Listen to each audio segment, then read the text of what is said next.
اگر اس رمضان میں ہم صرف دعا کرنا ہی سیکھ لیں تو میں سمجھتا ہوں کہ یہ رمضان ہمیں بہت کچھ دے کر جا رہا ہے. اور حضرت حکیم الامہ فرمایا کرتے تھے جن کو گناہوں کی عادت نہیں چھوٹ رہی نا تو وہ بھی اللہ سے دعاؤں میں مانگ لیا کریں کہ اللہ مجھے یہ عادت چھڑوا دے. تعلق ختم نہ کریں اللہ سے, لنک ختم نہ. اللہ کو وہ لوگ پسند نہیں ہیں جو اللہ سے تعلق ختم کر دیں. لنگڑا لولا تعلق ہو, گناہوں کے بعد توبہ والا تعلق رکھو, لیکن رکھو, تعلق ختم نہیں ہونا چاہیے. کیونکہ یاد رکھو جیسے ہم اکیلے پیدا ہوئے قبر میں بھی اکیلے ہی ہوں گے, اس وقت اللہ کے سوا کوئی بھی نہیں ہوگا. تو جس نے دنیا میں اللہ سے جتنی دوستی لگا لی قبر میں یہ دوستی کام آئے گی, اور جس نے دنیا میں اللہ سے لا نہیں لگائی, اللہ کو یاد نہیں رکھا, بیوی بچوں کے بکھیڑوں میں, دوستوں کے بکھیڑوں میں, رشتہ داروں کے بکھیڑوں میں پڑا رہا, پیسوں کے بکھیڑوں میں, تو قبر میں ان میں سے کوئی بھی کام نہیں آئے گا. قبر کی تنہائی اللہ کی یاد دور کرتی ہے. قرآن کی تلاوت, ذکر, اذکار, یہ قبر کی میں روشنی کا ذریعہ بنے گی. اور اگر اللہ سے دل میں وحشت ہے, نہ مانگنے کی عادت ڈالی, یہاں مانگو گے تو وہاں بھی قبول ہوں گی. اور نبی صلی اللہ علیہ وسلم نے فرمایا کہ تنگی کی حالت ہو یا خوشی کی حالت ہو, دونوں حالتوں میں اللہ سے مانگنا ہے. پریشانیوں میں اللہ سب کو یاد آتا ہے, خوشیوں میں اللہ یاد آنا مشکل. جب پریشانی ہوتی ہے نا, بھی تو ہندو بھی اللہ سے دعائیں مانگ رہے ہیں. کرونا پھیلا ہوا ہے, وہ بھی آ کے مسلمانوں سے کہہ رہے ہیں اللہ سے مانگو بھائی. ہماری دادی اللہ مغفرت فرمائے بتایا کرتی تھیں, اور بھی میں نے یہاں ایک بزرگ تھے ان سے بھی سنا, کہ جب ہندوستان میں قحط پڑتا تھا تو ہندو مسلمانوں سے آ کے کہتے تھے اللہ سے دعا مانگو یہ قحط دور ہو جائے.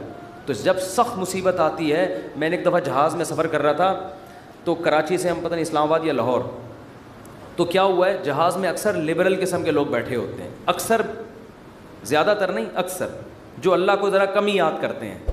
ذرا ماڈرن قسم کے لوگ ہوتے ہیں نا, جہاز میں پیسہ ہوتا ہے تو, ورنہ وہ ٹرین سے, نیک آدمی ہوتا تو ٹرین سے جا رہا ہوتا نا, یا بس سے جا رہا ہوتا بیچارہ, چھت پہ بیٹھ کے جا رہا ہوتا. پیسہ آتا ہے تو دین اکثر چلا جاتا. تو اکثر جہاز میں دیکھا ہے لبرل, ایئرپورٹ پہ ہی اسٹائل پتہ چل جاتا ہے. تو ہم جا رہے ہیں, ہمیں کراچی سے جہاز چلا ہے, راستے میں کہیں موسم خراب, تو ہلکے پھلکے 2-3 جھٹکے آئے جہاز کو. میں نے تو لیپ ٹاپ نکالا, وصیت کو اپڈیٹ کر دیا نا. ٹھیک ہے, تو میرے پاس ہر وقت وصیت نامہ رہتا ہے کہ کوئی بھی ایسی بات ہے وہی لکھ دیں. اپڈیٹ کیا یا کرنے کا ارادہ کیا, ابھی پوری بات مجھے یاد نہیں ہے, لیکن میں اکثر ایسا کر دیتا ہوں کہ جب کوئی ایسا خطرہ ہوتا ہے فون پہ بتا دیتا ہوں. جہاز میں تو فون کر نہیں سکتے. ایک دفعہ ہم مکہ سے مدینہ جا رہے تھے, عربی ڈرائیور تھا, اس نے جو بھگائی ہے گاڑی, ٹیکسی لی تھی کرائے پر, تو میں نے گھر باقاعدہ فون کر کے 2-3 وصیت نامے اسی وقت لکھوائے. میں نے کہا مجھے یقین نہیں ہے کہ میں مدینہ پہنچ پاؤں گا. اس نے نمبر پلیٹ پہ کالا کپڑا لگا دیا تاکہ کیمرے میں, اور وہ جو بھگائی ہے اس نے, اور وہ جو راستے میں روکنے کے لیے آ رہی ہوتی ہے ان کو بھی اڑاتا ہوا نکل گیا. وہ جب نمبر ہی ٹریس نہیں ہو رہا اس کا, تو ایسے بھی ہوتا ہے بعض دفعہ. تو جہاز میں پہلا جھٹکا آیا, کوئی بھی اللہ کو یاد نہیں کر رہا. ارے ایئر ہوسٹس نے بتایا کوئی نارمل تھوڑا سا سیٹ بیلٹ باندھ لیں, وہ جو ٹھش پش اس نے کرنی تھی کر دی. 2-3 دفعہ ٹھش پش کر کے وہ نکل گئی. آگے گئے ہیں تھوڑا اور, پھر اور, او بھائی پھر جو جہاز نے ہچکولے کھانا شروع کیے ہیں, اب طبیعتیں خراب ہونا, وہ جو اوپر سے چیزیں گرنا شروع ہو گئی نا. مجھے جنید جمشید یاد آیا. میں نے کہا اللہ بچا لے تو زیادہ خوشی ہوگی, بچ جائیں تو, باقی تیرے ہاتھ میں. مانگنی تو اللہ سے عافیت چاہیے نا, اللہ زندگی دے دے, ہم تو محتاج ہیں نا. اللہ کے سامنے فنٹر گیری چھینی, اللہ تیری مرضی, مارنا ہے مار دے, میں موت سے تھوڑی ڈرتا ہوں. یہ بھی بعض لوگ کر رہے ہوتے ہیں, میں موت سے ڈرتا ورتا نہیں ہوں. یہ نہیں اللہ کو پسند ہے. اللہ پیسہ دینا ہے دے, نہیں دینا نہیں دے. ہمارے نبی کے گھر میں 40 دن چولہا نہیں جلتا تھا, میرے گھر میں اگر 80 دن نہ جلے تو کیا ہو گیا. اللہ کو تو محتاج ہی پسند ہے بھائی, گڑ گڑاؤ, مانگو اس سے. تو میں نے بھی دعا مانگی, اللہ اس مصیبت سے ہمیں نجات دے دے. لیکن ویسے ایک آپ کو بات بتاؤں, جہاز کی موت ہوتی بہت آسان ہے, اس میں زیادہ ٹینشن لینے کی ضرورت نہیں ہے. کیونکہ ٹرین سے آدمی ٹکراتا ہے نا, پتہ نہیں کون سی کدھر سے جا کے کٹے, کون سا سر پچ کے. بس میں جائے ٹانگ پھنس گئی کھڑکی میں, بہت بھیانک موت ہے. جہاز میں ایسی موت ہوتی, میں نے تو جہازوں کے انجینئروں سے بھی دوستی ہے, پائلٹوں سے بھی, وہ کہتے ہیں جہاز میں آپ بیٹھے ہوئے ہیں, فوراً پہنچ گئے دوسرے جہان میں. وہ جو تھوڑی میں تھوڑا ہل رہا ہے اس کا تو خطرہ ہوتا ہے کہ یہ ہو کیا رہا ہے ہمارے ساتھ، لیکن جب ٹکراتا ہے نا اللہ نہ کرے تو یا جیسے ہی اس کی اسپیڈ کم ہوئی یا کسی سے ٹکرایا تو ہماری کھوپڑی ہمارے تن سے فوراً سے پہلے جیسے سر قلم کر دیا کسی کا تو ایک دم مر جاتا ہے. اس لیے زیادہ ٹینشن نہ لیا کریں. تو اب وہ جب ہلنا شروع ہوا تو شروع میں تو لوگ انجوائے کر رہے ہیں بھائی، کوئی اخبار پڑھ رہا ہے، کوئی کیا کر رہا ہے، کوئی ویڈیو گیم کھیل رہا ہے، کوئی فلم دیکھ رہا ہے، جو بھی موبائل پہ لگے ہوئے ہیں. جب زیادہ ہلنا شروع ہوا ہے نا تو اللہ اللہ کی آوازیں آنا شروع. میں نے کہا اب دیکھو یہ انسان کتنا نالائق ہے. اللہ نے اتنے جھٹکے دیے، اب بول اللہ نہیں، ابھی تک نہیں. اخبار، پب جی، یہ سب چیزیں چل رہی ہیں. وہ جب چیزیں گرنا، وہ ایئر ہوسٹس وہ جو پانی وانی لے کر آتی ہے نا، وہ بھی دھڑام سے ادھر کو نیچے. جب اتنی حالت ہوئی ہے وہ ایئر ہوسٹس بولی ایکچولی کچھ بھی نہیں، کچھ بھی نہیں، کچھ بھی نہیں. لوگوں کو پتہ ہے کہ ان کو تو یہ سکھا کے بھیجا جاتا ہے کہ کچھ بھی ہو جائے آپ نے بولنا ہے کہ کچھ نہیں ہوا، کیونکہ ان کو تو تنخواہ اس چیز کی مل رہی ہے نا. کیونکہ اب اگر کچھ ہو یا نہ ہو آپ کے چیخنے سے ہونے والا کچھ بھی نہیں ہے. تو یہ جہاز کے عملے کو سکھایا جاتا ہے کہ چاہے تباہ بھی ہو جائے نا، کچھ بھی ہو جائے، آپ نے یہی بولنا ہے کہ ٹینشن لینے کا نہیں ہے. وہ 50-50 کی طرح بالکل کہ وہ کمنٹری کر رہا ہے، سلیم اللہ بہت اچھا کھیل رہا ہے، بہت اچھا کھیل رہا ہے. لوگ کہہ رہے ہیں میں یہ کہاں کھیل رہا ہے ہاکی میں، کہہ رہے ہیں بہت، میں تو یہ بولوں گا یہ بہت اچھا کھیل رہا ہے. جو آڈینس بیٹھے ہوئے تھے تماشائی، انہوں نے کہا ہم جا رہے ہیں، اس نے کہا جہنم میں جاؤ تم لوگ، لیکن یہ بہت اچھا کھیل رہا ہے. پھر پیچھے دکھایا کہ اس کے کسی نے بندوق رکھی ہوئی ہے، یہاں پہ بندوق رکھی ہوئی. تو ایئر ہوسٹس نے تو یہی بولنا ہے کہ نارمل ہے، کچھ بھی نہیں. اس کو ٹریننگ دی جاتی ہے اس کی، کیونکہ اگر لوگ چیخیں گے چلائیں گے تو پہلے ہی جہاز تباہ ہونے کا خطرہ ہے نا، پائلٹ پہ کو ٹینشن دیں گے لے جا کے. تو اب کیا ہے کہ جی وہ جب 2 گھنٹے میں زیادہ ہی ہو گیا، اب چیزیں گرنا شروع ہو گئیں، تو پھر سب کو اللہ یاد آنا شروع. پھر لا الہ الا اللہ، پھر لا الہ، ختم نبوت کا عقیدہ زندہ باد. کوئی بھروسہ نہیں تھا، تحفظ ختم نبوت کے نعرے لگنا شروع ہو جاتا. مجھے بڑی عبرت ہوئی، میں نے کہا دیکھو انسان کتنا کمزور ہے. 2 منٹ لگتے ہیں اس کی ہوا نکلنے میں، فنٹر گیری ختم ہونے میں کتنے 2 منٹ لگتے. ورنہ کیسے 3 پیس سوٹ ٹائی میں ایسا فنٹر بن کے بیٹھا ہے. تھوڑی دیر پہلے کوئی مولوی اس کو آ کے بولتا ہے کبھی اللہ کا نام بھی لے لیا کرے گا، دفعہ یہاں سے، تم لوگ کو اللہ اللہ کے علاوہ کچھ آتا ہی نہیں ہے. گورا دیکھو کہاں پہنچ گیا، چاند پہ، چاند سے بس تھوڑا سا نیچے سے وہ چھلانگے لگا رہا ہے، ٹھیک ہے نا. اور تم کیا اللہ اللہ صبح تسبیح پڑھا کرو، شام کو لا الہ الا اللہ پڑھا کرو، کیا تم لوگوں نے.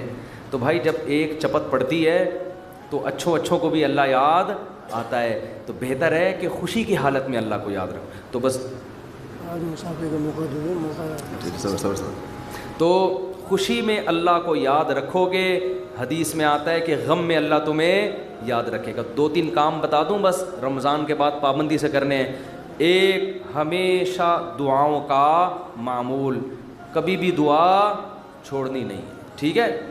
دوسرا کام، دل لگے نہ لگے یہ اپنے اختیار میں نہیں ہے. لوگ کہتے ہیں دل نہیں لگ رہا، ابے بھائی تو مانگ لے، اس کی برکتیں آپ دیکھو گے انشاءاللہ.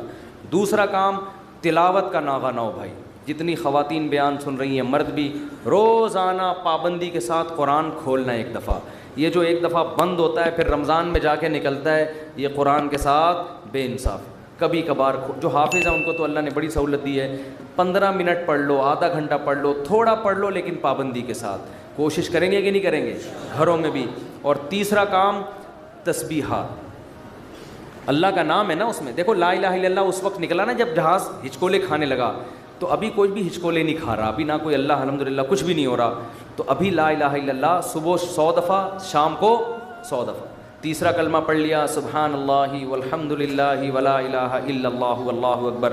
یہ تیسرا کلمہ اللہ کو اتنا محبوب ہے. حدیث میں آتا ہے سورج جن چیزوں پہ طلوع ہوتا ہے، جتنی چیزیں ہیں ان سے زیادہ محبوب اللہ کو یہ کلمہ ہے. تو صبح 100 دفعہ تسبیح ہاتھ میں رکھنے سے فائدہ یہ ہوتا ہے کہ یاد رہتا ہے انسان. آج کل تو بڑی خوبصورت تسبیحات آ رہی ہیں، بڑی ٹیکنیک، ان کو دیکھ کے انسان کا تسبیح پڑھنے کا دل چاہتا ہے.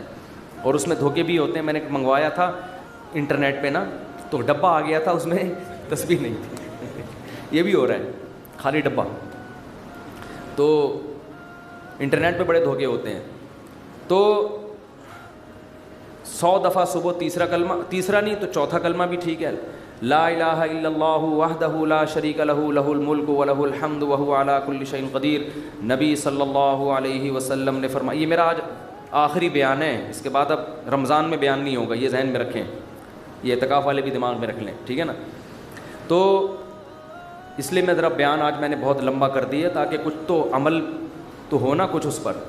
لا الہ الا اللہ وحدہ لا شریک لہ لہ الملک ولہ الحمد وہو علی کل شیء قدیر.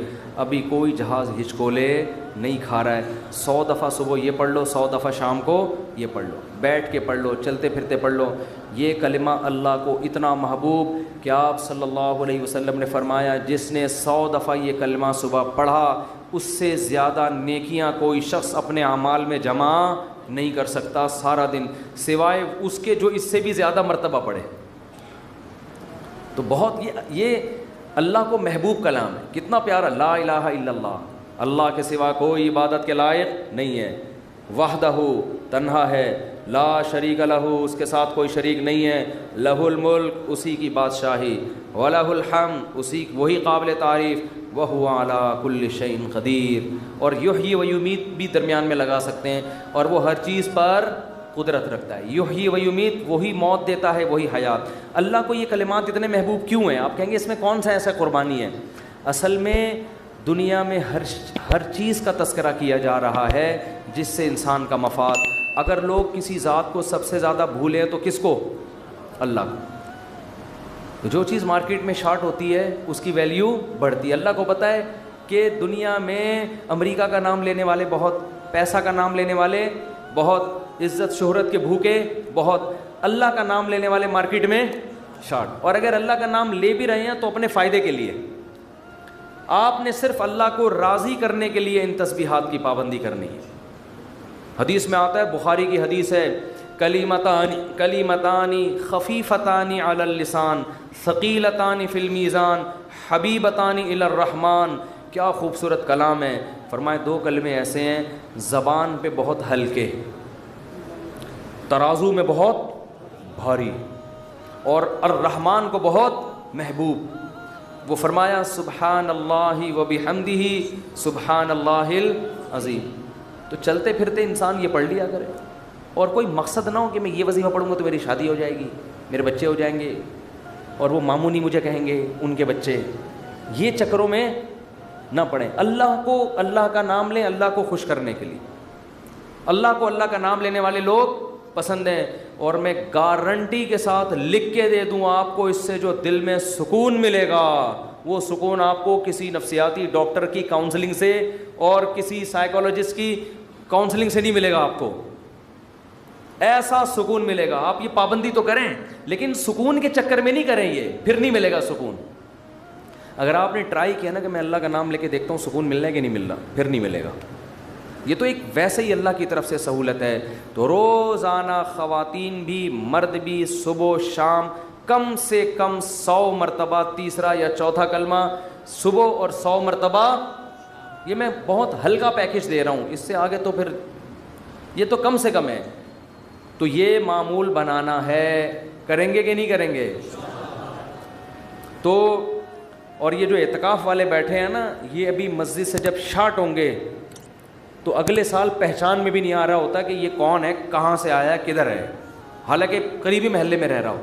ایسا نماز سے بھاگتے ہیں جیسے ان کو احساس ہو گیا کہ ہم نے جو 10 دن مسجد میں نماز پڑھی تھی وہ صحیح کام نہیں کیا تھا ہم نے، تبھی تو ایسا بھاگا ہے کہ مارکیٹ سے بالکل ہی شارٹ ہو گیا.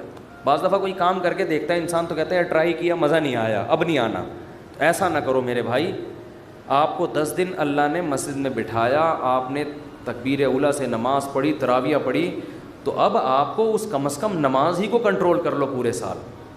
اکثر گناہ گاروں کو توبہ اعتکاف میں نصیب ہوتی ہے، اکثر لوگ میں نے دیکھے. تو آپ اس توبہ پر قائم رہیں، مسجد سے تعلق بولو بھائی برقرار رکھیں، اور قرآن کی روزانہ تلاوت کا معمول ہو، اور ذکر کا معمول، دعا کا معمول.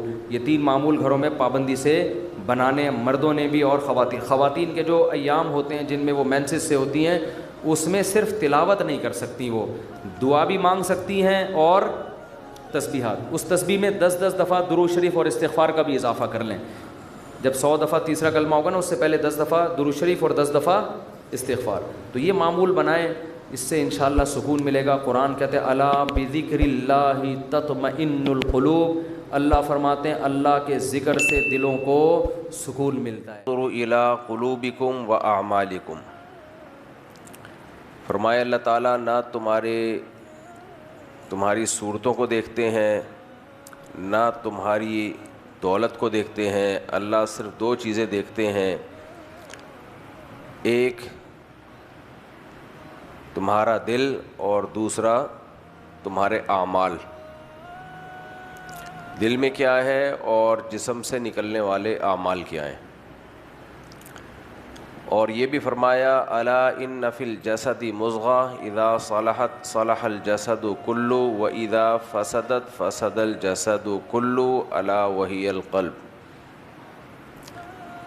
فرمایا انسان کے سینے میں ایک چھوٹا سا ٹکڑا ہے, جب وہ ٹکڑا ٹھیک رہتا ہے تو پوری باڈی سے نکلنے والے اعمال ٹھیک ہوتے ہیں, اور جب وہ ٹکڑا خراب ہو جاتا ہے تو پورے جسم سے نکلنے والے اعمال خراب ہو جاتے ہیں. اور آپ نے فرمایا خبردار سنو اس ٹکڑے کا نام ہے دل. تو اس سے پتہ چلا کہ دو چیزیں اللہ تعالیٰ دیکھتے ہیں, ایک دل اور ایک آپ کے اعمال. لیکن دو چیزوں کو ٹھیک کرنے کے بجائے دل کو ٹھیک کر لو, ہیڈ کوارٹر کو ٹھیک کر لو, مرکز کو ٹھیک کر لو, تو جسم سے نکلنے والے اعمال خود بخود ٹھیک ہو جائیں گے. دل کو ٹھیک کیسے کیا جاتا ہے؟ ہارٹ اسپیشلسٹ سے رابطہ کیا جائے گا. ہارٹ اسپیشلسٹ دو قسم کے ہوتے ہیں, ایک ہارٹ اسپیشلسٹ جو اس مادی دل کے اسپیشلسٹ ہیں, اس مادہ دل کے جو دھڑکتا ہے, تو وہ جو ہارٹ اسپیشلسٹ ہے وہ آپ کو بتائے گا کہ آپ کا دل ایک منٹ میں کتنی دفعہ دھڑک رہا ہے, زیادہ دھڑکنا چاہیے, کم دھڑکنا چاہیے, بلاکش تو نہیں ہے کوئی نسوں میں, مسائل تو نہیں ہیں. یہ ہیڈک, یہ ٹاپک ڈاکٹر کا ہے. لیکن جو روحانی دل ہے, جس دل میں محبت بھی ہوتی ہے, جس دل میں نفرت بھی ہوتی ہے, جس دل میں وفا بھی ہوتی ہے, جس دل میں بے وفائی بھی ہوتی ہے, یہ والا دل جو ہے یہ ڈاکٹر کا شعبہ نہیں ہے, جس کو روحانی دل کہا جاتا ہے. لوگ کہتے ہیں نا ہمیں ہمارا دل آ گیا ہے, دل چاہ رہا ہے, دل میں خیالات آ رہے ہیں. تو یہ جو دل چاہ رہا ہوتا ہے نا, یہ وہ دل نہیں چاہ رہا ہوتا جو دھڑک رہا ہے. وہ تو چینج بھی ہو جاتا ہے نا, بعض دفعہ کسی اور کا دل لگا دیا تو وہ ساری چاہتیں اس دوسرے والے دل میں خود بخود, ڈیٹا ٹرانسفر نہیں کرنا پڑتا, خود بخود ٹرانسفر ہو جاتی ہیں. سائنس ترقی کر رہی ہے, پتہ نہیں کس کس کا دل لگا دیا جائے گا. تو یہ والا جو دل ہے جس میں محبت بھی ہوتی ہے, نفرت بھی ہوتی ہے, یہ دل کنٹرول میں کرنا ضروری ہے. اگر اس کو بے لگام چھوڑ دیا جائے تو یہ دائیں بائیں بھاگے گا. جیسے سرکش گھوڑے کو اگر آپ نے بے لگام چھوڑ دیا, گھر کے جانور کو آپ نے بے لگام چھوڑ دیا اور وہ جانور ابھی پلا ہوا نہیں ہے تو وہ غائب ہو جائے گا, وہ اپنی مرضی سے جائے گا. ہمارے یہاں بھی مسئلہ یہ ہے کہ ہم لوگوں نے بھی دل کو بے لگام چھوڑا ہوا ہے, دائیں بائیں گھومتا رہتا ہے. وہ جب اس کو بے لگام چھوڑ دیا تو وہ کدھر کو جاتا ہے. کسی کی گاڑی دیکھ کے اس پہ دل آ جائے گا, کاش میرے پاس بھی ایسی گاڑی ہوتی. کسی کا عہدہ دیکھ کے کاش میرے پاس بھی ایسی ٹھاٹ باٹ ہوتی, عہدہ ہوتا. کسی کا پیسہ دیکھ کے دل ادھر چلا جاتا ہے, کاش میرے پاس بھی پیسہ ہوتا. تو یہ جو دل دائیں بائیں گھوم رہا ہے, آپ مجھے ایک بات بتاؤ, جو نشہ کرنے والے لوگ ہیں ان کا بھی تو پہلی مرتبہ دل چاہا تھا نا کہ کاش ہم بھی ٹرائی کر کے دیکھتے ہیں. تو دل ان کا جدھر کو گیا انہوں نے جانے دیا.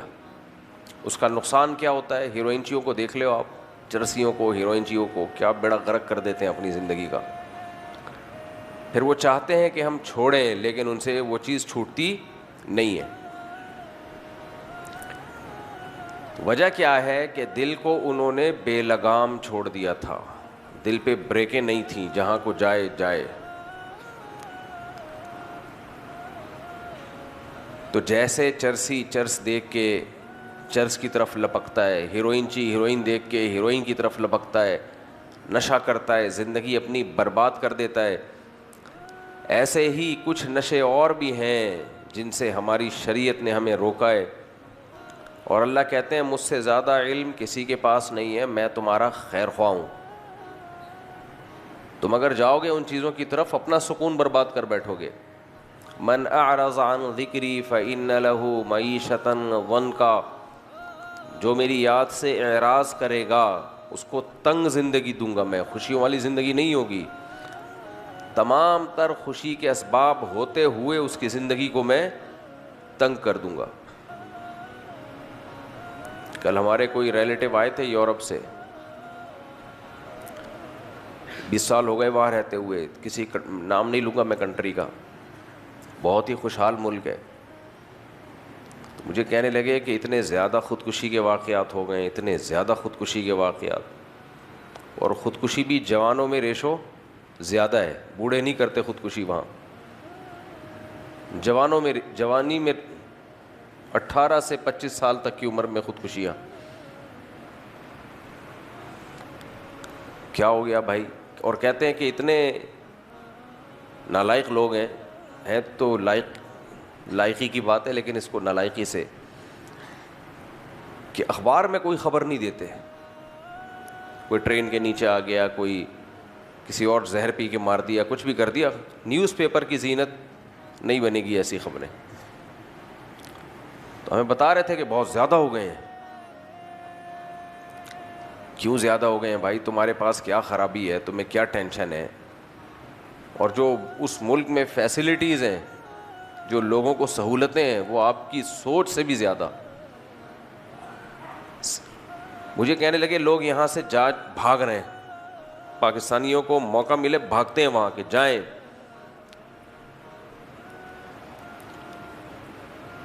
تو اس لیے کہ بڑی سہولتیں ہیں، لیکن یہ نہیں پتہ کہ اس سوسائٹی کا حشر کیا ہوا ہے. آپ کی نسلوں کا بھی یہ حشر ہو سکتا ہے اگر کنٹرول نہ کیا. تو کیا ہے؟ من اعرض عن ذکری فإن له معیشة ضنکا. قرآن کہتا ہے جو میری یاد سے اعراض کرے گا اس کی زندگی کو تنگ کر دوں گا. وَنَحْشُرُهُ يَوْمَ الْقِيَامَةِ أَعْمَى، اور قیامت کے دن اس کو اندھا کر کے اٹھاؤں گا. قال رب لم حشرتنی اعمى وقد كنت بصیرا، اے اللہ میں تو آنکھوں والا تھا، تو نے مجھے نابینا کیوں بنایا؟ تو اللہ کہے گا وَكَذَلِكَ أَتَتْكَ آيَاتُنَا فَنَسِيتَهَا، دنیا میں میری آیتیں، میرے احکام تیرے سامنے آتے تھے اور تو ان سے اندھا بنا ہوا تھا. تو اس لیے میرے بھائی اپنی زندگی میں اگر اطمینان پیدا کرنا ہے تو اللہ کی یاد اور اللہ کے ذکر کے بغیر گزارا نہیں ہے. اور اللہ کی یاد اور اللہ کے ذکر میں جو سب سے بڑی رکاوٹ بنتی ہے، خواہشات.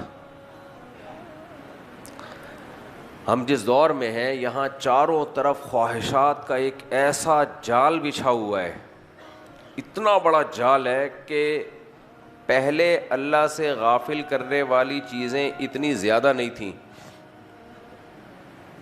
پہلے زمانے میں گاؤں دیہاتوں میں کیا ہوتا تھا، یا شہروں میں بھی کیا ہوتا تھا، اللہ سے غافل کیا کون کرے گا؟ زیادہ زیادہ ایک مشکل کام تھا لوگوں کے لیے فجر کی نماز پڑھنا. سوتے تھے تو صبح اٹھنا مشکل. اب اللہ کی یاد سے غافل کرنے میں سب سے بڑا کردار سوشل میڈیا کا. ہمیں یاد ہے ہم بچپن میں رمضان میں مسجدیں بھری ہوتی تھیں، نوجوان تلاوت کر رہے ہوتے تھے. ہماری محلے میں پہلا ٹورنامنٹ شروع ہوا تو اس کے بعد سے مسجدیں خالی. رمضان میں جو نوجوان لوگ راتوں میں عبادت، دن میں تلاوت، ذکر، عبادت، تو پہلا ٹورنامنٹ مجھے اچھی طرح یاد ہے، کرکٹ کا میچ ٹورنامنٹ شروع ہوا ہمارے محلے میں، تو اس کا پہلے سال ہم نے اثر یہ دیکھا کہ جو نوجوان تھے جو خود بخود مسجد میں آیا کرتے تھے تلاوت کے لیے، ذکر کے لیے، تسبیحات کے لیے، اور راتوں کو رمضان میں مسجدوں میں رونق ہوتی تھی، تو پہلا کرکٹ کا ٹورنامنٹ ہوا ہے اور وہ رونق مارکیٹ سے بولو شارٹ، وہ رونق ہی ختم۔ پہلے کھیلتے تھے، 2-3 گھنٹے کھیلا ہے اور 6 گھنٹے اس کھیلے ہوئے پہ تبصرے، سمجھ رہے ہیں آگے؟ کرکٹ جو ہے نا، کرکٹ کھیلا جاتا ہے 1-8 گھنٹہ اور تبصرے چلتے ہیں، بولو نا بھائی کیا ہو گیا، چپ، بولنے کا تو روزہ نہیں ہے نا۔ 2-3 گھنٹے کھیلا جاتا اور 6-7 گھنٹے تبصرے، اس نے ایسے بال کرائی تھی، اس نے یوں کیا تھا، اور اس نے ایسے کیا تھا، ویسے کیا تھا، وغیرہ وغیرہ۔ یہ تو ایک چیز ہے جو اللہ سے غافل کر رہی ہے، اس کے علاوہ بھی 20 چیزیں ہیں۔ سب سے بڑی اٹریکشن موبائل میں، جس شخص کو دیکھو تھوڑی دیر میں موبائل کھول کے بیٹھ جائے گا۔ آپ کہہ سکتے ہو میں بھی تو کھولتا ہوں، کئی دفعہ میں نے دیکھا ہے، میرے پاس واٹس ایپ میں ہزاروں میسج پڑے ہوئے ہیں، ہزاروں، اور ہزاروں ڈیلیٹ کرتا ہوں ہر تھوڑے دن کے بعد، تو ان ہزاروں میں اگر میں 5-10 دیکھ لوں تو میرا تو بنتا ہے نا دیکھنا، کیا خیال ہے؟ تو غافل کرنے والی چیز ہے ٹک ٹاک، فیس بک، یوٹیوب، شارٹس، جو آج کل شارٹ کلپ آ رہے ہیں نا، آپ دیکھو کسی کے ہاتھ میں آپ پکڑا دو بس گھماتا رہے گا، ریل گھماتا رہے گا، اب کیا ہے، اب کیا ہے، اب کیا ہے، اب کیا ہے، گھنٹوں گھنٹوں اس میں لگا دے گا وہ۔ فیس بک پہ بیٹھ جائے کرتے، میں نے تو فیس بک 2008 یا 2009 میں شاید استعمال کیا تھا، تو اس وقت ہی مجھے اندازہ ہو گیا تھا کہ یہ ٹائم برباد کرنے کا اس سے بہتر ذریعہ کوئی ہے نہیں۔ ایک ہوتا ہے کہ ٹائم برباد ہو رہا ہو، کوئی ٹائم برباد کر رہا ہو، آپ کا وقت برباد کر رہا ہو، لیکن آپ کو افسوس ہو کہ کاش یہ وقت برباد نہ ہوتا۔ کوئی بندہ آپ کے سر پہ بیٹھ گیا آپ کے بلا وجہ اور فضول باتیں کر رہا ہے، آپ کو ٹائم ہی نہیں مل رہا کسی کام کا، تو یہ قدرت کی طرف سے ایک آزمائش ہے۔ بعض دفعہ ہو سکتا ہے نا، کسی کے ساتھ بھی ہو سکتا ہے، تو یہ آزمائش ہے اللہ کی طرف سے۔ ایک ہے باقاعدہ آپ ارادہ کر کے ٹائم ضائع کرو، کہ میں نیت کرتا ہوں ٹائم ضائع کرنے کی، یہ ایک زیادتی ہے بھائی، یہ کیا ہے؟ یہ زیادتی ہے۔ پتہ نہیں ڈرامہ کیسے دیکھ لیتے ہیں، پورا 2-2 گھنٹے کا، 1-1 گھنٹے کا ڈرامہ بیٹھ کے، بھائی تو باقاعدہ ٹائم ضائع کر رہے ہو بیٹھ کے یار۔ تو ارادہ کر کے ٹائم ضائع کرنا تھوڑا سا مشکل کام ہے، اس کے لیے بڑا حوصلہ چاہیے۔ یہ بالکل ایسا ہی ہے جیسے کسی کو چرس کی لت پڑ گئی تو پڑ گئی، آپ کو پتہ ہے کہ یہ حشر ہوگا، پھر باقاعدہ ارادہ کر کے آپ چاہ رہے ہو کہ مجھے بھی عادت پڑے، تو یہ تھوڑا زیادہ بے وقوفی کا کام ہے یا نہیں ہے؟ تو ارادہ کر کے ٹائم ضائع کرتے ہیں لوگ۔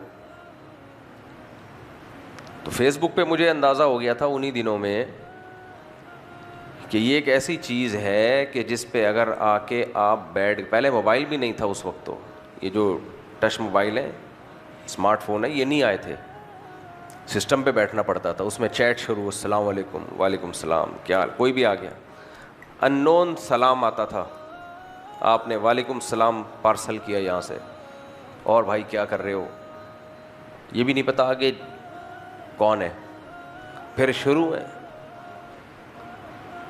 تو مجھے اسی وقت اندازہ ہو گیا تھا کہ یہ اس میں فائدہ نہیں ہے، فائدے ہیں تھوڑے, نقصان ہیں بہت زیادہ. تو اس کے بعد سے اب تک مجھے اپنی آئی ڈی نیم ویم کچھ بھی نہیں پتا.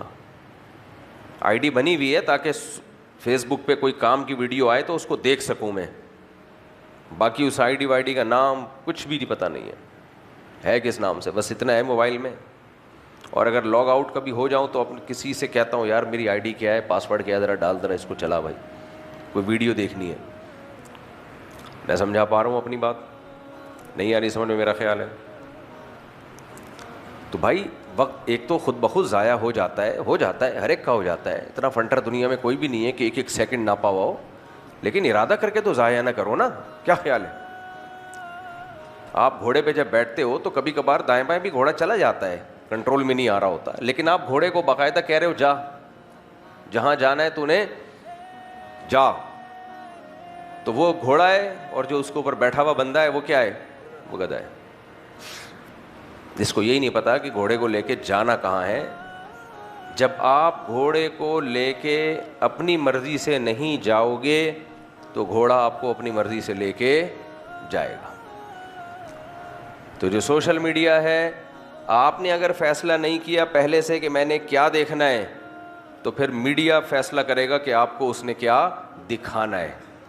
پھر وہ آپ کو الٹی پلٹی چیزیں دکھائے گا, پھر وہ آپ کا ٹائم ضائع کرے گا, گناہوں کی طرف لے کے جائے گا, حرام کاریوں کی طرف لے کے جائے گا, اور بہت کچھ الٹا پلٹا دکھائے گا. سب سے کم درجے کا جرم کیا کروائے گا؟ ٹائم ضائع.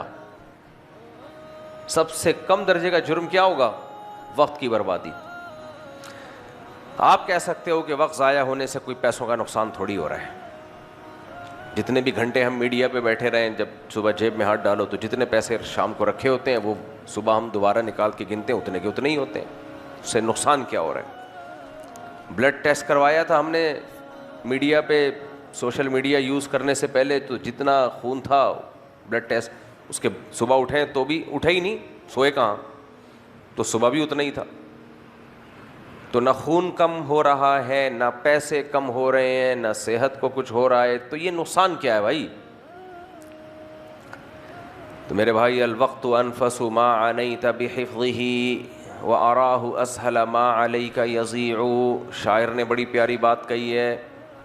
شاعر کہتا ہے کہ دنیا میں جتنی چیزیں ہیں جن کی کوئی ویلیو ہے, قیمت ہے, ان میں سب سے زیادہ قیمتی چیز ٹائم ہے, وقت ہے. وجہ کیا ہے بھائی؟ وجہ کیا ہے؟ وجہ اس کی یہ ہے کہ یہ دوبارہ نہیں ملتا. سب کچھ دوبارہ مل سکتا ہے سوائے ٹائم کے. سب کچھ مل سکتا ہے دوبارہ. پیسہ جاتا ہے, آ بھی سکتا ہے. صحت جاتی ہے, بولو, آ بھی سکتی ہے.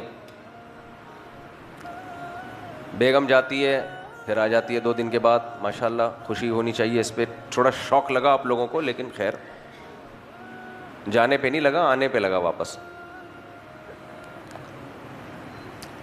ہمارے بہت سے حکمران ہیں, عزت 20 دفعہ جا چکی ہے, پھر آ جاتی ہے. وہ اس لیے آتی ہے کہ جاتی ہی نہیں ہے. آپ کہو گے کیوں نہیں جاتی؟ جو چیز ہے ہی نہیں تو جائے گی کہاں سے بھائی؟ کیا خیال ہے؟ سب کی بات نہیں کر رہا بھائی, ہر طرح کے لوگ ہر سوسائٹی میں ہوتے ہیں. تو عزت ہوتی ہے تو جاتی بھی ہے. اور پھر ایک آدمی تھا نا, اپنے دوست کو آ کے بتایا کہ یار اللہ کا بڑا فضل ہے کہ میری عزت نہیں ہے. اللہ کا بڑا فضل ہے کہ میری سوسائٹی میں عزت نہیں ہے. اس نے کہا کیوں؟ کہتے ورنہ آج بڑی بے عزتی ہو جاتی. اگر عزت ہوتی تو آج بڑی کوئی ایسا کام مجھ سے ہو گیا ہے کہ آج بے عزتی ہو جاتی. تو اللہ کا کہنے لگا اللہ کا فضل ہے کہ پہلے سے عزت ہے ہی نہیں. تو ٹائم جو ہے نا, ٹائم, عزت بھی واپس آ سکتی ہے, بعض دفعہ چلی جاتی ہے, بعض دفعہ واپس آ جاتی ہے. سر پہ بال بھی بعض دفعہ واپس آ جاتے ہیں, مشکل ہے, لیکن بعض لوگوں کو دیکھا ہے کہ آ گئے بال واپس. لیکن میرے بھائی ٹائم ایک ایسی چیز ہے کہ گئی، یہ چیز گئی تو ناممکن، امپاسبل. نبی صلی اللہ علیہ وسلم نے فرمایا بچہ جب ماں کے پیٹ میں ہوتا ہے تو لکھ دیا جاتا ہے کتنا ٹائم لے کے یہ دنیا میں آئے گا. تو جب ہم پیدا ہوتے ہیں ٹھک ٹھک ٹھک اسی ٹائم سے ہمارا ٹائمر چلنا شروع. ٹائمر لگا کے گیا ہے فرشتہ. ٹائمر لگا دیتے ہیں نا اسٹاپ واچ، بلکہ اسٹاپ واچ کہنا بھی ٹھیک نہیں ہے، یعنی ایک ٹائمر لگا دیا جاتا ہے کہ اتنے منٹ، اتنے سیکنڈ یا اتنے گھنٹوں کے بعد یہ بجنا شروع ہو جائے گا.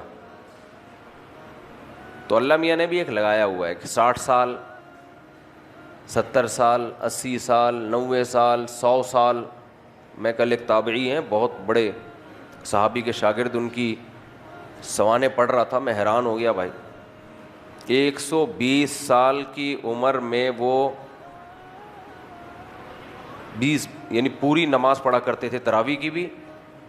120 پہلے لوگوں کی عمریں دیکھو ماشاءاللہ. 120 سال کی عمر میں پوری رات عبادت کیا کرتے تھے. اور ایک اور بات جو آپ کو بتانے کی نہیں ہے، بتا دیتا ہوں آپ ٹرینڈ. 120 سال کی عمر میں آپ نے ایک اور نکاح بھی کیا. بہت افسوس ہوا آپ لوگ کو سن کے. 120 سال کی عمر میں، سمجھ رہے؟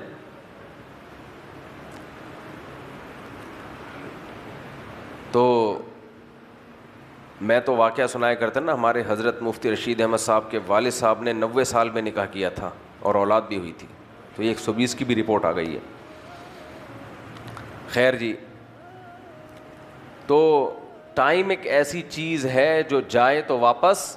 اچھا 120 سال کی عمر میں 120 سال کی لڑکی سے نکاح نہیں کیا تھا، کنواری لڑکی سے نکاح کیا تھا. سوانے میں یہ بھی لکھا ہوا ہے، ورنہ تو 120 والے تو دونوں اکٹھے زندگی ہنسی خوشی گزار سکتے ہیں.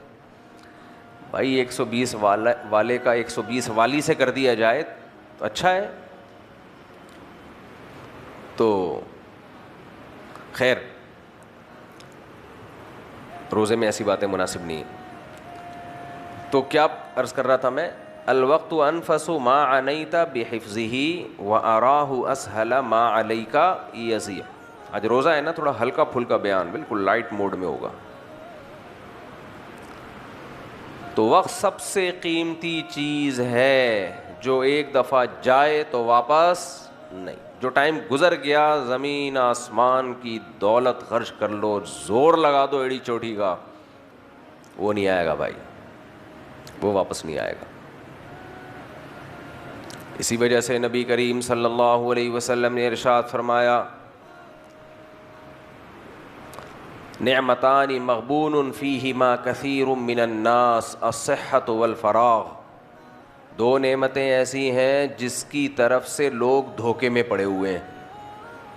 دل ہلا دینے والی حدیث ہے یہ. 2 نعمتیں ایسی ہیں جس کی طرف سے لوگ، بولو، دھوکے میں ہیں. دھوکے کا مطلب غلط فہمی میں ہے. وہ غلط فہمی کیا ہے وہ بتاتا ہوں میں. فرمایا الصحۃ والفراغ، ایک نعمت صحت کی اور ایک فراغت کی.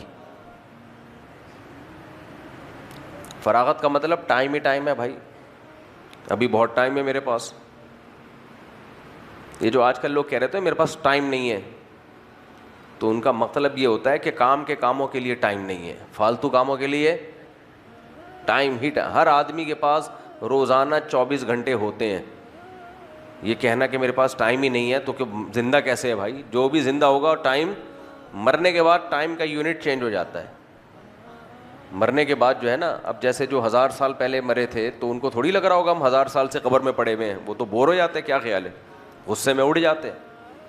ایک آدمی کو آپ لٹا دو اور ٹائم گزرتا رہے، 1 سال 2 سال 3 سال 4 سال، تو وہ غصہ آئے گا کہ نہیں آئے گا کہ بس کرو بھائی اٹھاؤ مجھے. تو یہ جو قبر میں جانے کے بعد ٹائم کا یونٹ یہ نہیں رہتا، وہ کیا ہو جاتا ہے، بلکہ ہو سکتا ہے ٹائم ہی رک جاتا ہو ان کے لیے.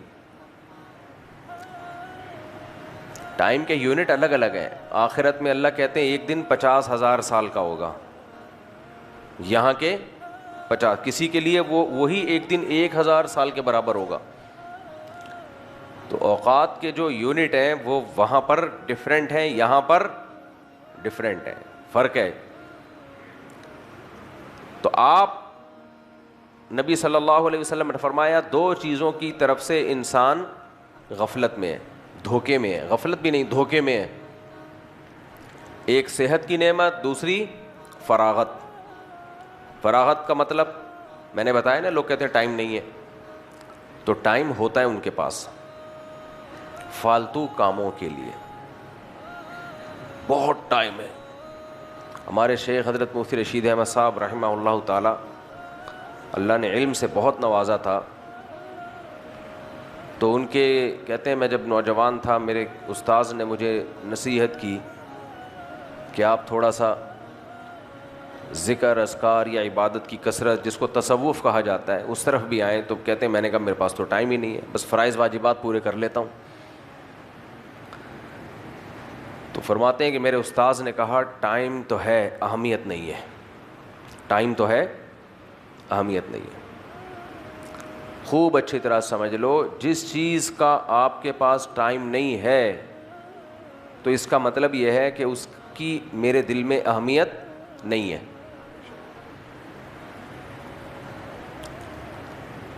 آپ کہہ سکتے ہیں بعض کام تو بڑے اہم ہوتے ہیں, اور لیکن آپ کے لیے آپ کے پاس ان کا بھی ٹائم نہیں ہوتا. تو وہ اس لیے نہیں ہوتا کہ اس سے بھی کچھ زیادہ اہم کام سامنے ہوتے ہیں. ہمارے حضرت فرمایا کرتے تھے ایک بڑی بہترین مثال کے, دیکھو بوتل کا ایک بوتل ہے نا پانی کی, بھری ہوئی ہے, اس میں بلبلا کب آئے گا جب ایک قطرہ باہر نکالیں گے. کیا خیال ہے؟ ایسا ہی ہوگا نا, ایک قطرہ اس میں سے باہر نکلے گا, پھر ڈھکن سے بند کریں گے تو اس میں ایک بلبلا پیدا ہو جائے گا.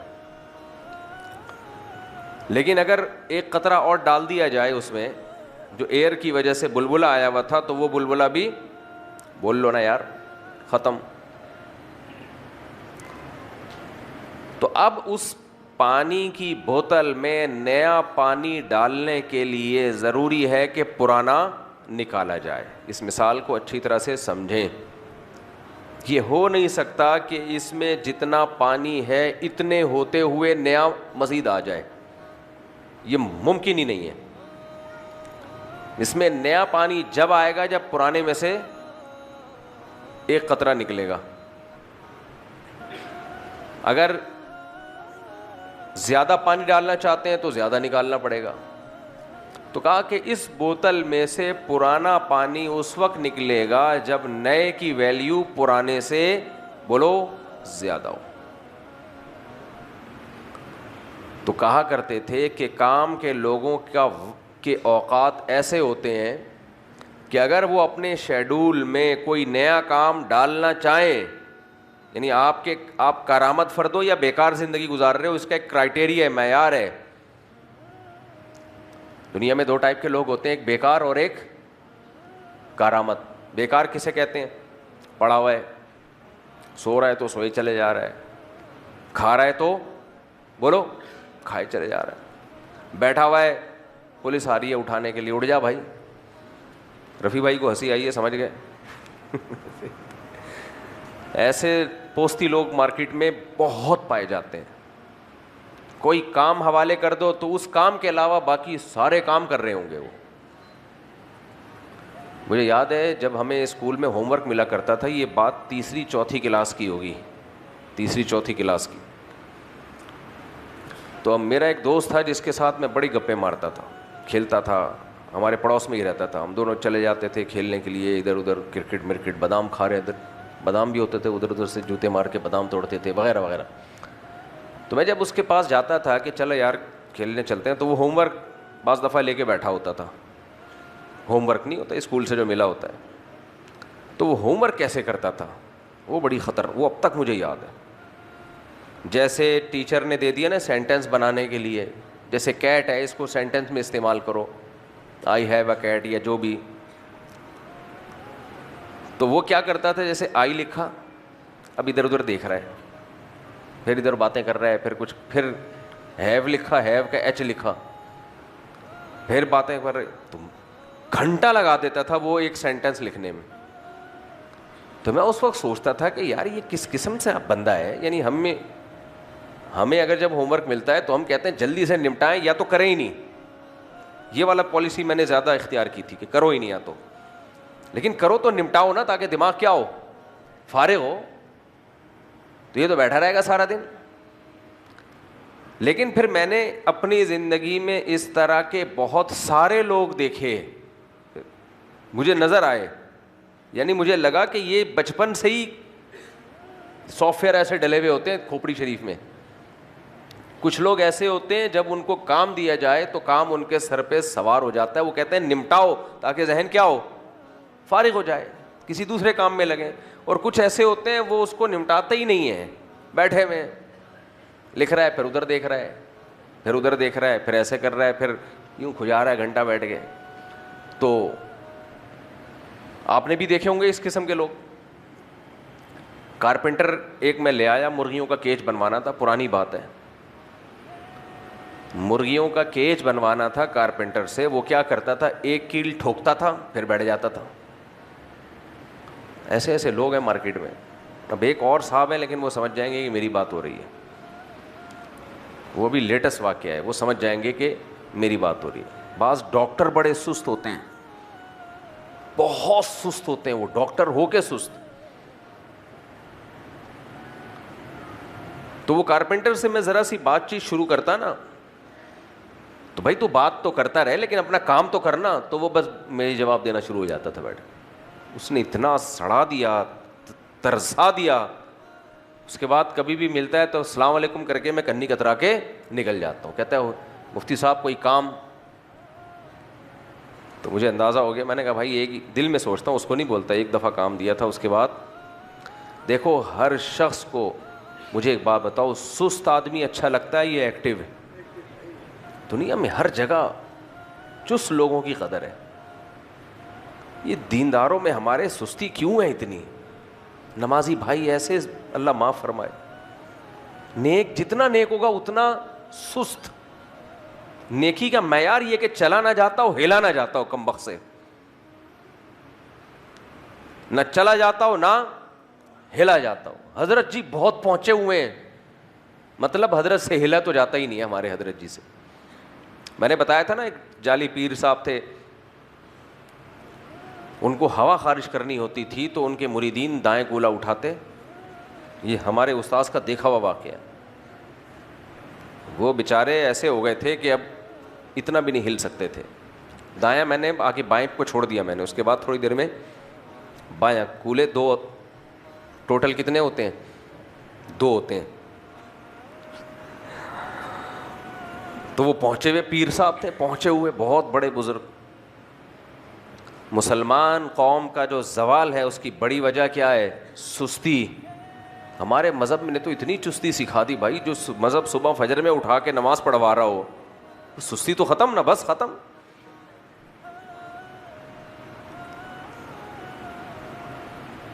تو بات کہیں اور موضوع سے تھوڑا سا ہٹ گیا میں. تو سب سے زیادہ قیمتی چیز کیا ہے؟ وقت ہے, جو سست لوگوں کو نصیب نہیں ہوتا, نہ دنیا کے نہ دین کے. اور سب سے بڑی بات یہ کہ سست آدمی ڈپریشن میں رہتا ہے ہمیشہ. خوشی اس کے مقدر میں اللہ نے لکھی نہیں ہے. گھر میں دیکھا ہوگا نا, کچھ عورتیں چست ہوتی ہیں, صبح صبح جھاڑو پوچھا, بچوں کو تیار کرنا, ناشتہ بنانا, اسکول بھیجنا, ایک ہنگامہ مچا ہوتا ہے صبح صبح گھر میں, ایکٹیو لوگوں کے گھر میں. بڑا اچھا لگتا ہے. کیا خیال ہے؟ اماؤں کے غصے ہوتے ہیں, اٹھ نہیں رہا, ٹھڈے مارے آ کے اس کو, گاڑیاں کھڑی ہوتی ہیں, ہارن بجا رہی ہوتی ہیں, ایک رونق لگی ہوئی ہوتی ہے, گھر صاف ستھرا. اور کچھ عورتیں پھوڑ کہلاتی ہیں. جو چیز ونس اپون اے ٹائم, جہاں ایک دن مہمان آیا تھا, چائے ایسے ہی چھوڑ کے چلا گیا, وہ چائے میں ایک گھونٹ رہ گیا تھا, اس میں کیڑے پڑ گئے, وہ وہاں سے کوئی ہلانے والا, وہ کپ جو تھا رکھا جم گیا, ختم ہو گیا. ایسے بھی گھر الحمدللہ ہم نے دیکھے. ایک صاحب تھے, میں کوشش کر رہا ہوتا ہوں نا وہ بندہ نہ وہاں تک پہنچے کہ میری بات ہو رہی ہے. ہر طرح کے سب لوگوں سے ہم نے زندگی اسی سوسائٹی میں گزاری ہے نا. جو چیز نل کا ٹپک رہا ہے نا, بعض گھروں میں 6 سال سے نل کا ٹپک رہا ہے, آپ جا کے دیکھ لینا, آپ کے گھر میں بھی ہو سکتا ہے. 10 سال ہو گئے نل کا ٹپک رہا ہے, اب تک وہ ریپیئر بولو نہیں ہوا. کل کر لیں گے, پرسوں کر لیں گے, ترسوں کر لیں گے, اس کے بعد کر لیں گے. جب تک سر پہ نہیں پڑتی نا اس وقت تک ہلتے ہی نہیں ہیں. وہ ایک سست آدمی کا واقعہ سنایا کرتے تھے ہمارے حضرت. بیان میں نے شروع کیا تھا نا خواہشات پہ کہ دل, تو یہ جو سستی پہ میں اور چستی پہ بیان شروع کر دیا نا, یہ اس لیے شروع کر دیا کہ سست آدمی اپنی خواہشات پہ کنٹرول نہیں رکھتا. چستی ہوگی تو دل کے خلاف چلا جاتا ہے, دل چاہ رہا ہے نہیں کرو, کر لیتا ہے آدمی. یہ سست میرے دماغ میں جو آیا نا, سست آدمی, یہ اسی سے آیا ہے کہ وہ خواہشات کا غلام ہوتا ہے. اس سے نہ اٹھا جائے گا, نہ چلا جائے گا, نہ ہلا جائے گا, کچھ بھی نہیں کرتا وہ کمبخت.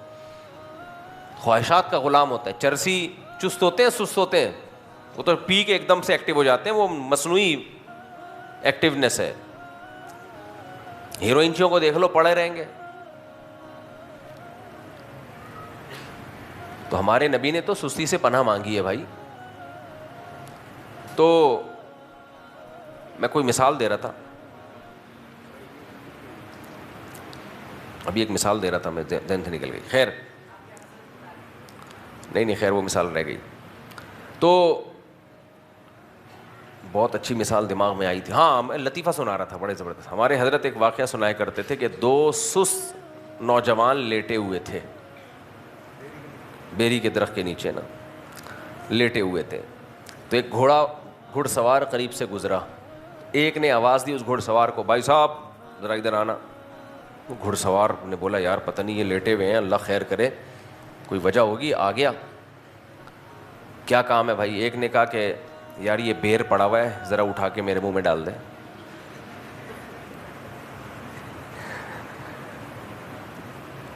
ایسے شخص کو کیا کہا جاتا ہے؟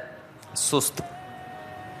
گھڑ سوار کو غصہ آیا, بولا کمبخت, مجھے وہاں سے بلایا, یہ بیر میں تیرے منہ میں ڈال دوں؟ اتنا سست ہے. اور اگر نہیں تیرے سے یہ بیر اپنے منہ میں ڈالا جا رہا تو اس کو بول دیتا نا جو تیرے ساتھ لیٹا ہوا ہے. تو وہ کہتا ہے مجھے بولتا, میں نہیں کرتا. کیوں بھائی؟ کہہ رہا ہے میں لیٹا ہوا تھا, کتا آیا میرے اوپر پیشاب کر رہا ہے, میں اس کو بولوں ہٹا, یہ نہیں ہٹا رہا. اس نے ہٹایا ہی نہیں. کہنے کو یہ لطیفہ ہے, لیکن آپ کو ایسے سوسائٹی میں سست لوگ ہول سیل کے حساب سے نظر آئیں گے.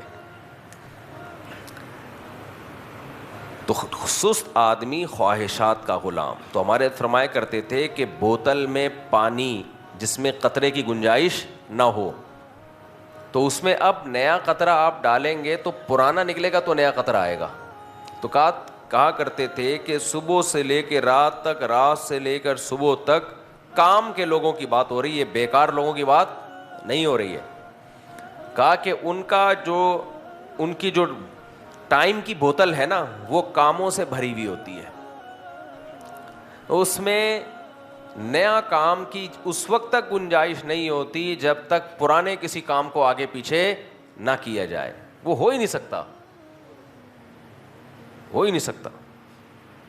اور پرانے کام کو وہ جب آگے پیچھے کریں گے جب نئے کام کی ویلیو پرانے کام سے زیادہ ہوگی, ادروائز نہیں, ورنہ نہیں ہو سکتا. اب مجھے اور آپ کو اس معیار پر اپنے آپ کو پرکھ لینا چاہیے. ہمیں کوئی بھی کسی بھی وقت کسی بھی کام کا کہہ دے, کوئی دعوت پہ بلا لے, آ جاؤ کھانے کے لیے, جا رہا ہے منہ اٹھا کے, آ جا بھائی وہاں ڈبو کھیلنے, آ جا, آ رہا ہوں یار بس تو انتظار, بس میں پہنچا, ابھی وہاں پہنچ گیا. ابے یار میچ آ رہا ہے, آ جا دیکھ لے یار, وہاں پہنچ گیا. ابے آج گٹکے کی دکان پہ جمشید تجھے بلا رہا ہے, وہاں بیٹھ کے کھاتے ہیں, وہاں پہنچ گیا. ابے یار غفار نہیں ہے, غفار, وہ گٹر کے ڈھکن پہ تھوڑا سا اونچا ڈھکن ہے, اس پہ ہماری گیدرنگ ہو رہی ہے, آ جا, وہاں پہنچ گئے. یہ لوڈے لپاڑے یہی کر رہے ہیں کہ نہیں کر رہے؟ تراویح کے دوران بھی پیچھے بیٹھے ہوئے ہوتے ہیں. تو جو کرنے کا کام ہے اس کے علاوہ سارے کام ماشاء اللہ جمشید سے کروا لو, آپ غفار سے کروا لو, ستار سے کروا لو, سلیم سے کروا لو, وسیم سے کروا لو. سارے وہ کام جو جس وقت بلائے آپ کیا ہو, فارغ. فراغت ٹیکسٹائل مل میں آپ جاب کر رہے ہو. ہمارے ایک دوست تھے, بے روزگار ہی رہتے تھے, تو کسی نے ان سے پوچھا کیا کر رہے ہو, کہتے ہیں فراغت ٹیکسٹائل مل میں اچھی جاب مل گئی ہے مجھے. ایک اور دوست تھے, وہ بھی بے روزگار تھے, تو میں گیا ایک دن ان سے ملنے کے لیے, کوئی کام تھا. میں نے کہا کیا کر رہے ہیں؟ کہہ رہے ہیں میں نے 2 بھائیوں نے مل کے سونے کا کام شروع کیا ہے. میں بڑا متاثر, میں نے کہا یار گولڈ کا کام بھائی, گولڈ. میں نے کہا ماشاء اللہ اس میں کتنا پروفٹ ہو رہا ہے؟ کہہ رہے ہیں 12 گھنٹے میں سوتا ہوں, 12 گھنٹے وہ سوتا ہے, تو سونے کا کام چل رہا ہے. تو فراغت فراغت فراغت, فارغ بیٹھا ہے, فارغ بیٹھا ہے. اچھا جب کوئی کام کا بولو تو ٹائم نہیں ہے. تو یار یہ کتنے قیمتی لوگ ہیں, میں سمجھتا ہوں بڑے عظیم لوگ ہیں, ان کے پاس ٹائم ہی نہیں ہے, بہت بزی ہیں. پھر پتہ چلتا ہے کہ کام کے لیے ٹائم نہیں ہے, فالتو کاموں کے لیے ٹائم ہی ٹائم ہے. دیکھو دنیا میں اس سے بڑا بے وقوف کون ہوگا جس کو گھوڑے کی پشت پہ بٹھا دیا جائے اور اس کو یہ پتہ ہی نہ ہو کہ میں نے جانا کہاں ہے. تو میرے بھائی ہماری زندگی بھی ایک ٹریک پہ چل رہی ہے, تو اس ٹریک کو لگام دے کے ہم نے طے کرنا ہے کہ کدھر کو لے کے جانا ہے. ہم نے طے نہیں کیا تو یہ ہمیں لے کے جائے گا, یہ ٹریک ہمیں غلط جگہ پہ. جس کا اپنا کوئی ہدف نہیں ہوتا وہ شیطان کے ہدف کا حصہ بن جاتا ہے. جس کا اپنا کوئی ویژن نہیں ہوتا وہ شیطان کے ویژن کا حصہ بن جاتا ہے. جس کا اپنا کوئی ویژن نہیں ہوتا دوسرا اس کو اپنے ویژن میں استعمال کرتا ہے, دوسرا اس کو اپنے لیے. جب آپ کو دوستوں کی کال آتی ہے نا, آ جا ڈبو کھیلتے ہیں, بھائی اس کا مطلب آپ کا اپنا کوئی ویژن نہیں ہے, وہ انٹرٹینمنٹ کے لیے آپ کو یوز کر رہا ہے. اور جب آپ ناکام انسان بنو گے تو وہ آپ کو یوز کرنا چھوڑ دے گا. ہمیں یاد ہے ہمارے ایک دوست تھے, پڑھائی میں دلچسپی نہیں لے رہے تھے اسکول کے دنوں میں, دوستوں میں بہت بیٹھ رہے تھے. ان کے ابا نے ان کو بلا کے ڈانٹا میرے سامنے. کیسے ڈانٹا مجھے ابھی تک وہ الفاظ یاد ہیں. کہتے ہیں بیٹا یہ جن دوستوں کی وجہ سے تم پڑھائی میں دلچسپی نہیں لے رہے نا, اور اپنا فیوچر کی فکر, تم نے اپنے فیوچر کی فکر چھوڑ دی ہے, تو فیوچر جب جائے گا نا یہ دوست بھی جائیں گے. یہ دوست بھی لفٹ اسی لیے کرا رہے ہیں کہ ابھی خوشحالی ہے. سمجھ میں آ رہی ہے بات؟ جب یہ خوشحالی ختم ہوئی تو خوشحالی بھی گئی اور یہ دوست بھی, کیونکہ ان کو پتہ ہے پیسے مانگ لے گا. کھانے پہ جب بھی جاتے ہیں ہم سے ہی کھلواتا ہے, خود ایک دھیلا کبھی دینے کی کوشش نہیں کی ہے, تو دوست بھی کنی کترا کے آہستہ آہستہ نکلیں گے پھر. تو اس لیے میرے بھائی خواہشات کی غلامی اچھا کام نہیں ہے. خواہشات کے خلاف چلنا سیکھو. تو روزہ ہمیں خواہشات کے خلاف چلانا سکھاتا ہے. ابھی مجھے بھی بھوک لگ رہی ہے, آپ کو بھی لگ رہی ہے, ہم پی رہے ہیں پانی. جمعے کا بیان روزے میں کتنا مشکل ہوتا ہے, دل ہی لگ رہا ہوتا ہے, کیونکہ وہ پراٹھا پیٹ میں اترے گا, چائے پیے گا آدمی, ایک دم طبیعت. ابھی دیکھو افطاری میں 2 پکوڑے پیٹ میں جاتے ہیں خالی, کہ ابھی دل چاہ رہا ہے نا یہ کھانے کا, لیکن کھا رہے ہیں نہیں کھا رہے. تو خواہش پہ کنٹرول کر رہے ہیں. اللہ ہم سے 1 مہینہ کنٹرول کروا دیتا ہے. تو یہ تو ہمیں ٹریننگ دی جا رہی ہے کہ اپنی خواہشات کے خلاف چلنا سیکھو, لیکن ہم اس ٹریننگ سے فائدہ نہیں اٹھا رہے ہیں. مسئلہ ہمارے ساتھ یہ, کیونکہ ہم اس عمل کو ٹریننگ سمجھ کے کر نہیں رہے ہیں. ایک فارمیلٹی پوری کی جا رہی ہے. رمضان آ رہا ہے تو بھائی روزے رکھنے ہیں, تو چلو بھائی سب رکھ رہے ہیں تو ہم نے بھی رکھنا ہے. تو بھائی ٹریننگ کو ٹریننگ کی نیت سے کرو گے تو فائدہ ہوگا نا. تو اس لیے اس کو کنٹینیو کرنا ہے. کنٹینیو ایسے کرنا ہے کہ نفلی روزوں کی بھی عادت ڈالیں. رمضان کے بعد نفلی روزے رکھنے کی عادت ڈالیں. پیر جمعرات کو تو ہے ہی, ویسے جب دل چاہ رکھ لیا روزہ. اور دوسری بات یہ کہ جیسے کھانا پینا جو سب سے زیادہ انسان کے لیے ضروری ہے میرے بھائی, جب اس کو کنٹرول کیا جا سکتا ہے تو رمضان میں ایک حوصلہ مل جاتا ہے کہ اس کا مطلب ہمارے اندر کنٹرولنگ پاور ہے, وہ بھی ختم نہیں ہوئی ہے. تو اس کو یوز کرنا ہے, استعمال کرنا ہے رمضان کے بعد. اللہ تعالیٰ سمجھنے کی عمل کی توفیق عطا فرمائے. گزارش ہے کہ میرا بیٹا جہاں پڑھنے جاتا ہے وہاں ایک لڑکی سے محبت کرتا ہے, لیکن اپنے بیٹے کے کہنے پر جب ہم نے لڑکی کا رشتہ لینے گئے تو لڑکی اس کے لحاظ سے کسی بھی طرح سے ٹھیک نہیں. لڑکی عمر میں 2 سال بڑی ہے, میرا بیٹا ابھی صرف 22 سال کا ہے. نہ تو لڑکی ظاہری طور پر صحیح ہے اور نہ ہی گھر والے ٹھیک ہیں. اس لڑکی کا حسب نسب ٹھیک نہیں ہے, لیکن میرا بیٹا بضد ہے کہ اسی سے شادی کرنی ہے. ایسے باپ کا دل مطمئن نہ ہو تو کیا زبردستی لڑکا اپنی مرضی شادی کرے؟ زندگی بھائی یہ کون سا حسب نسب صحیح نہیں ہے لڑکی کا؟ کیا ہو گیا اس کو؟ 2 سال بڑی ہے تو اس سے تو کچھ نہیں ہوتا یار. 4 سال بھی بڑی ہو, جب لڑکے کو پسند آ رہی ہے تو 10 سال بھی بڑی ہو, ایسی کی تیسی یار. جب ایک آدمی کو کھانے میں اچھی بھنڈی لگ رہی ہے, مرغی اچھی نہیں لگ رہی, تو زبردستی اس کو مرغی کیوں کھلا رہے ہو؟ تو یہ تو کوئی بات نہیں ہے عمر کا زیادہ ہونا. باقی جو انہوں نے لکھا ہے کہ اخلاق کے لحاظ سے ہے پتہ نہیں کیا, تو وہ مجھے نہیں پتا بھائی. جب تک کسی کے حالات سامنے نہ آئے مشورہ نہیں دیا جا سکتا. کیا خاندانی میں کیا خرابی ہے, کون سا فالٹ ہے؟ تو اگر کوئی واقعی فالٹ ہے تو نہیں کرنی چاہیے, کیونکہ آپ کی بیوی صرف آپ کی بیوی نہیں ہوتی, آپ کے باپ کی بہو اور ماں کی بہو بھی ہوتی ہے, پورے خاندان کا حصہ بن جاتی ہے. وہیں کوئی بھی چیز اٹھا کے لے آؤ, پورا خاندان کا بیڑا غرق ہو جاتا ہے اس سے. سمجھ میں آ رہی ہے بات؟ یہ رشتے خاندانی لوگوں میں جوڑنے چاہیے. ایسا نہ ہو کہ کچھ بھی اٹھا کے لے آؤ, بس دل آ گیا. تو پورا بیان اسی پہ ہوا ہے نا ابھی, دل تو کسی پہ بھی آ سکتا ہے.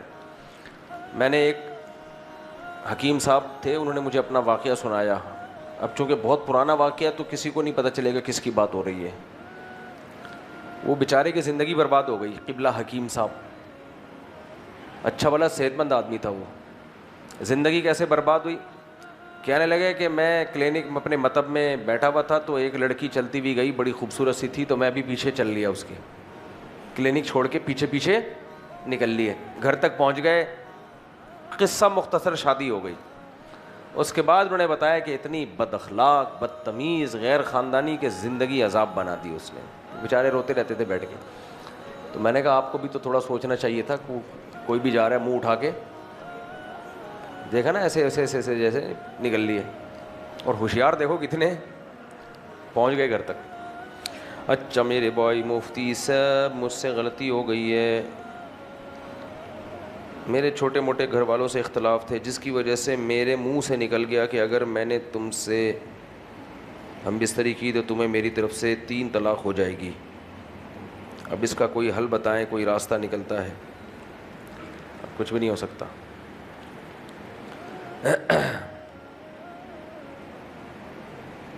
میری عمر 17 سال ہے.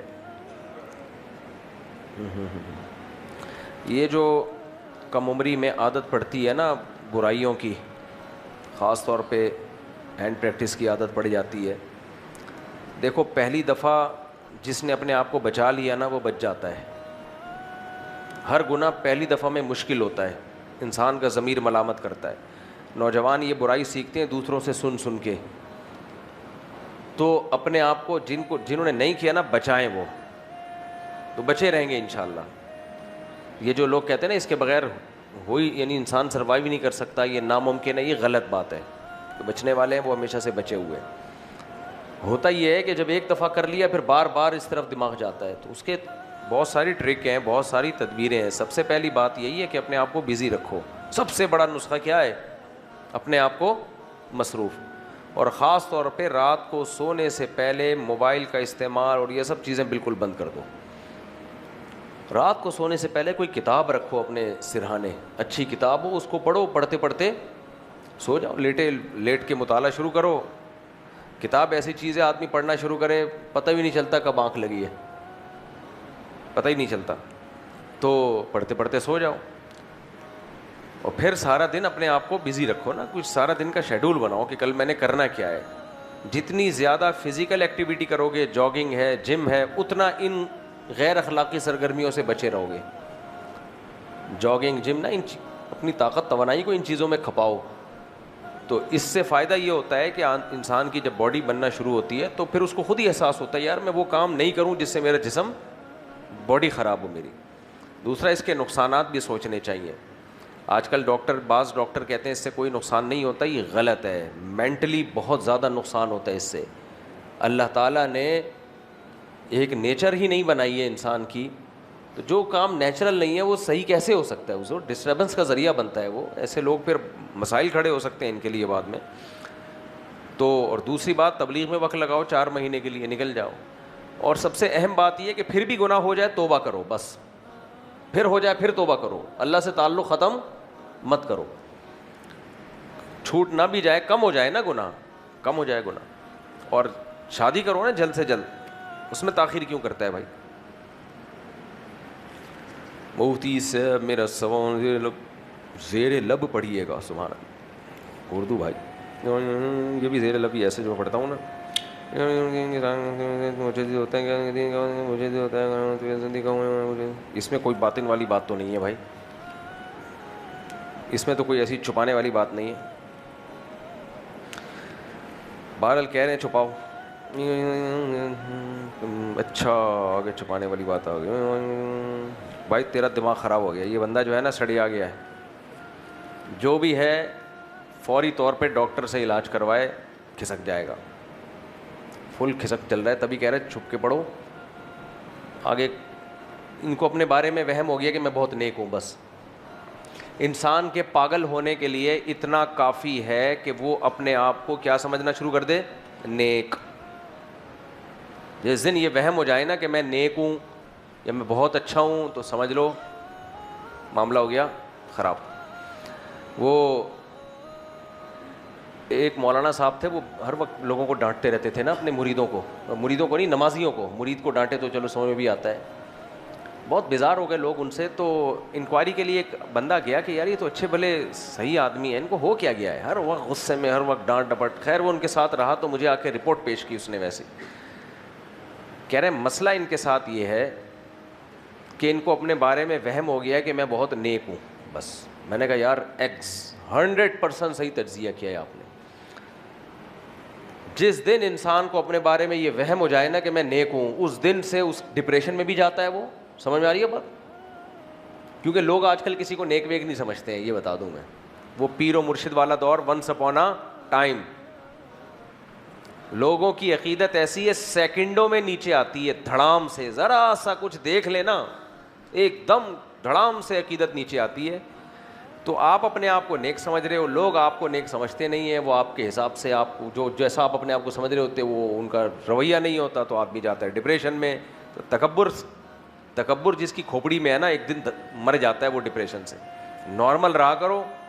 یہ بھائی صاحب نے جو پرچہ دیا نا, میں پڑھ نہیں رہا اس کو, لیکن ان کا خلاصہ یہی ہے, نارمل رہو جیسے ساری دنیا ہے, اپنے آپ کو ویسا سمجھو اور باقی چکر چھوڑ دو.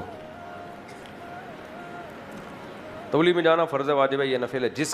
جس کی اصلاح تبلیغ میں جانے پر موقوف ہے.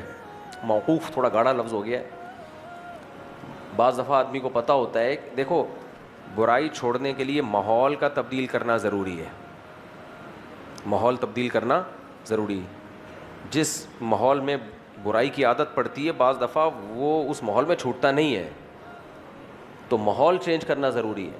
تو جس کا اپنے بارے میں یہ خیال ہو کہ میں ماحول تبدیل کیے بغیر مجھ سے یہ برائی چھوٹے گی نہیں, تو اس کے لیے ماحول تبدیل کرنا ضروری.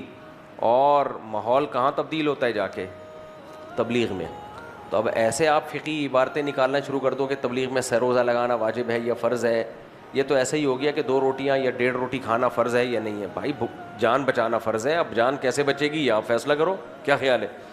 اب کوئی کہے 2 پراٹھے کھانا اسلام میں, میں نے